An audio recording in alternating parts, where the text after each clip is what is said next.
Well, our power grid is under stress tonight. No surprise there with all this heat. 10 TV's Bryn Caswell first warned you about the risk of blackouts over the weekend.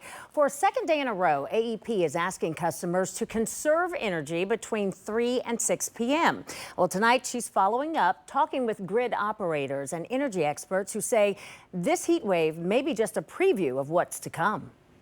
It's no secret, it's scorching out. So what time did your power go out this morning? Between 3 and 4. Tim in Westerville is keeping his sense of humor, or at least his sarcasm, as the heat tests everyone's patience. Can you believe your power has been out for over 6 hours at this point on the hottest day of the year?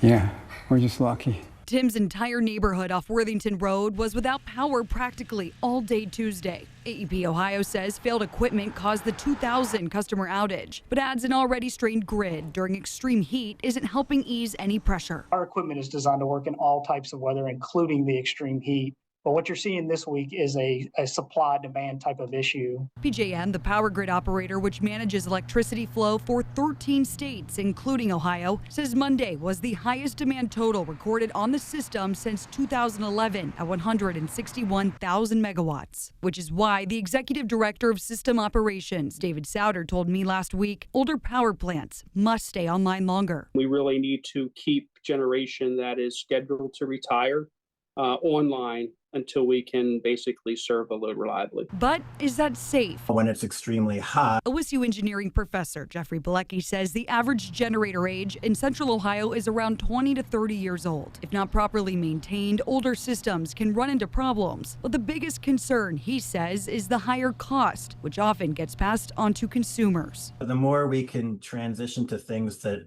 don't emit anything and have less moving parts and parts that rely on becoming very hot, like natural gas and coal and nuclear, I'd say the safer it is. From that perspective, it can be cost effective to try and build something new. Above all, this week's heat wave is exposing energy shortfalls that show no signs of easing, especially as Mother Nature keeps turning up the heat. Yeah, I think it is a warning sign, but we're going through a transition in learning how to make this new kind of grid reliable. And until the grid's reliable, Plug them in, run them in the house. Tim and many others will just have to rely on generators until the AC comes back on.